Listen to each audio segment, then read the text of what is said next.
Think about this for a second. 600 years. For over 6 centuries, one single empire stood at the crossroads of 3 continents: Europe, Asia, and Africa.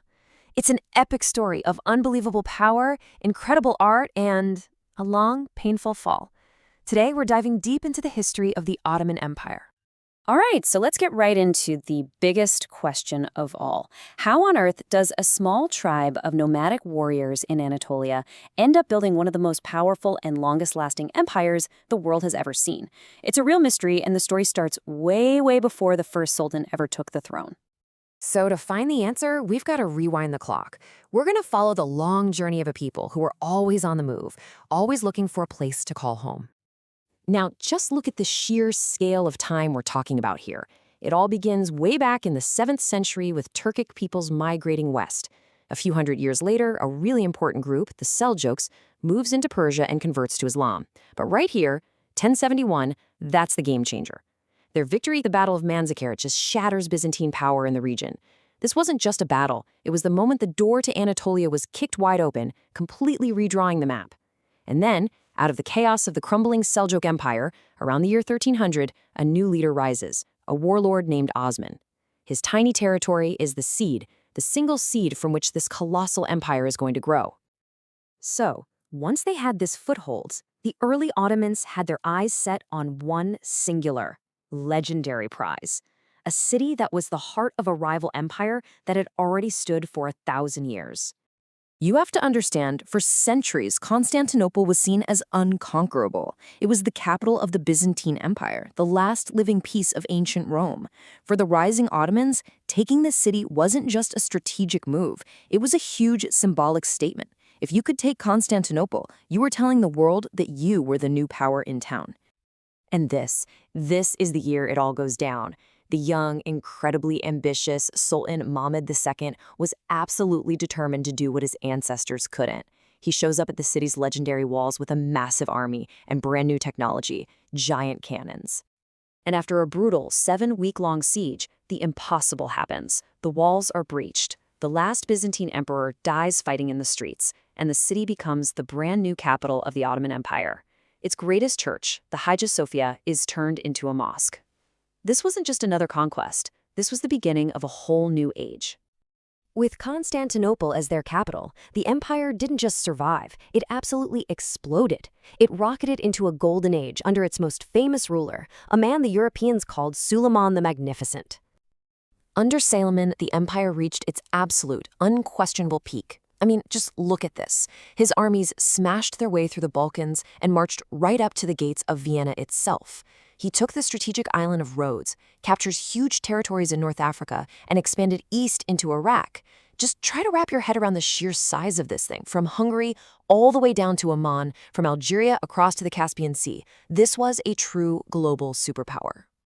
So how did they do it? Well, one of their secret weapons was this group right here, the Janissaries. And their story is just wild.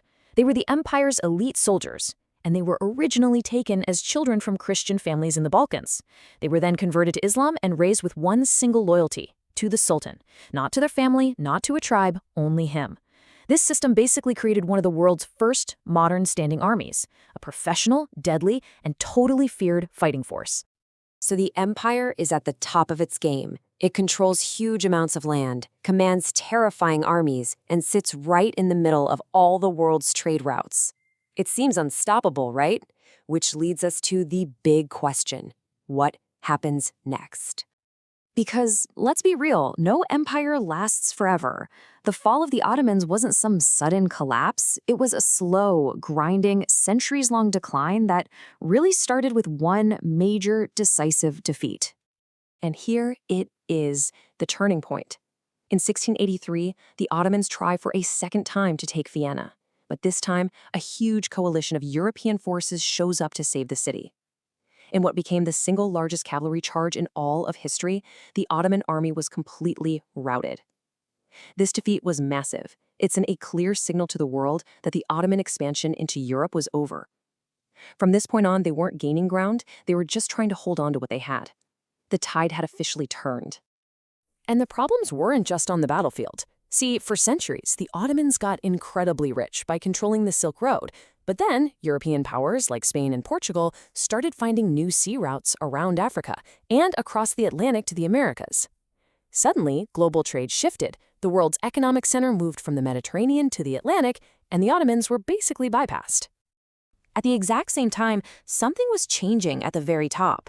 The early sultans, guys like Mehmed and Suleiman, they were warrior kings who actually led their armies into battle. But by the 18th century, a lot of the sultans just stayed hidden away in their palaces.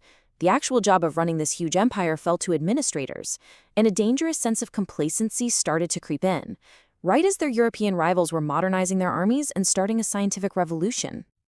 So you have military defeats, economic problems, and weakness at the top. This whole combination led to a new, pretty unfortunate nickname for the once great empire as it stumbled into the 19th century. The 19th century was just a story of loss. It was one blow after another after another.